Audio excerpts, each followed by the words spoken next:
অন্তরাত্মা flop, রাজকুমার flop, দরদ flop, তাণ্ডব, এটা কি অবস্থা তোমরা ভালো করে জানো।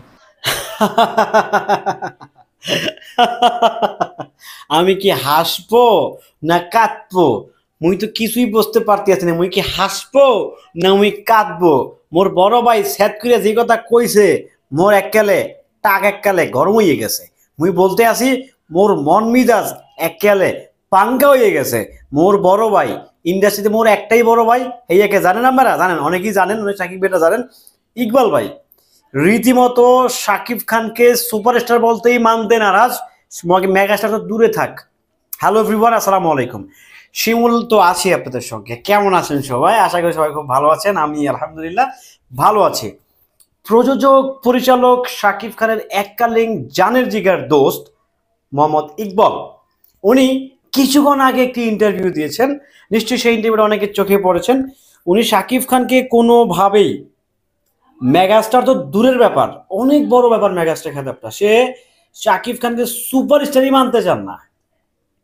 ভাই আমার কথা হচ্ছে, শাকিব খানকে মানতে চান বা না চান, অ্যাটলিস্ট জনপ্রিয়তার হিসেবে মানেন।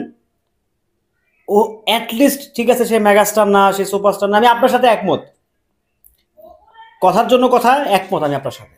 বাট দিন শেষে কোথাও গিয়ে শাকিব খান মেগাস্টার না তো, দিন শেষে কোথাও গিয়ে শাকিব খান সুপারস্টার না তো, দিন শেষে কোথাও গিয়ে শাকিব খান একমাত্র ইন্ডাস্ট্রির নায়ক না তো। দেখেন, আপনারা টেলিভিশনের সামনে কিংবা ক্যামেরার সামনে এসে শাকিব খানকে খোঁচা মেরে কথা বলতে পারেন, তো আপনারা শাকিব খান তৈরি করতে পারতেছেন না কেন? মানে আপনাদের প্রবলেমটা কোথায়? শাকিব খান মেগাস্টার না, শাকিব খান সুপারস্টার না, শাকিব খান জনপ্রিয় তারকা, ফাইন, আমি অন্তত আপনার কথার প্রেক্ষিতে মেনে নিচ্ছি যে শাকিব খান কোনো তারকাই না। তাহলে শাকিব খানকে নিয়ে আপনাদের এত মাথা ব্যথা কেন? তাহলে শাকিব ভাইকে নিয়ে আপনাদের এত চুলকানি কেন? This is my personal question, যে কেন আসলে, কোন দুঃখে, কোন আক্ষেপে, কোন জায়গা থেকে শাকিব খানকে নিয়ে আপনাদের এত আক্ষেপ, এত জ্বালা, এত যন্ত্রণা? জানি না আসলে। প্রিয় সাকিবিয়ানরা, আপনারা যদি জানেন অবশ্যই জানাবেন। ইকবাল ভাই, এই মানুষটাকে আমি যথেষ্ট পরিমাণ সম্মান করি এবং কি সামনে করে যাবো। আপনারা জানেন যে লোকটাকে, ওই লোকটার সাথে আমার মানে এফডিসি ঘরানার যদি কোনো লোকের সাথে আমার সম্পর্ক থাকে, সেটা হচ্ছে আমার বড় ভাই ইকবাল ভাই, তার সাথে আমার ভালো সম্পর্ক। বাট সে যখন শাকিব ভাইকে নিয়ে আবল তাবল কথা বলে, তখন আসলে খুব খারাপ লাগে। আরে ভাই, শাকিব খান যদি ফ্লপ স্টারই হইতো, শাকিব খানের বরবাদ কেন হচ্ছে 86 কোটি টাকা গ্রস কালেকশন করলো? শাকিব খান যদি ফ্লপ স্টারই হইতো, শাকিব খানের তাণ্ডব কেন হচ্ছে 30 কোটি টাকা গ্রস কালেকশন করলো? শাকিব খান যদি ফ্লপ স্টারই হইতো, তুফান কেন 56 কোটি টাকা গ্রস কালেকশন করলো? শাকিব খান যদি ফ্লপ স্টারই হইতো ইকবাল ভাই, তাহলে প্রিয়তমা কেন 41 কোটি টাকা গ্রস কালেকশন করলো?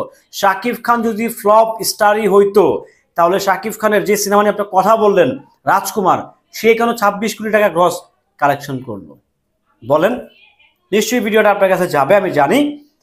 আমি আপনার কথার সুরে সুর মিলিয়ে বলছি, শাকিব খান সুপারস্টার না, শাকিব খান মেগাস্টার না, শাকিব খান খুব ডিস্টার্ব করে, সব মানলাম। তাহলে আপনারা আরেকটা শাকিব খান তৈরি করতে পারতেছেন না কেন? আপনারা আরেকটা শাকিব খান তৈরি করে দেখান, তাহলে তো ব্যাপারটা ক্লিয়ার হয়ে যাবে। না ওকে ফাইন, আপনাদেরও সেই দক্ষতা আছে, আপনাদেরও সেই যোগ্যতা আছে, তার মানে কি আপনাদের সেই যোগ্যতা নাই একটা শাকিব খান তৈরি করার ইন্ডাস্ট্রিতে? কত বড় ইন্ডাস্ট্রি ভাই, কত বড় ইন্ডাস্ট্রি! আপনারা যদি ধরে নেন যে শাকিব খান ইন্ডাস্ট্রি ধ্বংস করছে, তাহলে শাকিব খানকে নিয়ে কাজ করতেছেন কেন? শাকিব খানকে নিয়ে প্রডিউসাররা কাজ করতেছে কেন? প্রবলেমটা কোথায়? এখন আবার অথবা অনেকে বলবেন ভাই প্রডিউসার দেশে কই, দেশে কি প্রডিউসার ঠাড়া পড়ছে? শাকিব খানের হাতে এখন অনেকগুলো প্রডিউসার আছে, একদম বড় বড় প্রডিউসার, ঠিক আছে? তো সেই জায়গা থেকে মানে কথা বলেন, একালের বন্ধু ছিলেন, একসাথে মিশছেন, একসাথে চলছেন। কিছুদিন আগে দেখলাম শাকিব খানকে নিয়ে বেশ ভালো ভালো কথা বলছেন, এবং কি আপনার ছেলে, আমার ভাতিজা শোনানো বেশ ভালো কথা বললো। বাট হঠাৎ করে আবার কি হয়ে গেল ভাই? যাই হোক, বলতেই পারেন, আলোচনায় থাকতে হবে। তো এটা ঠিক, ইকবাল ভাইয়ের একটা দিক খুব ভালো, এই যে উনি হুট করেই আমাদের কন্টেন্ট না থাকলে একটা কন্টেন্ট দিয়ে দেয়। Thank you so much Iqbal ভাই। মাঝে মাঝে খোঁচা মারবেন, আমরাও কথা বলবো, সাকিবিয়ানরাও একটু কথা বলবে, একটু কমেন্ট টমেন্ট করবে।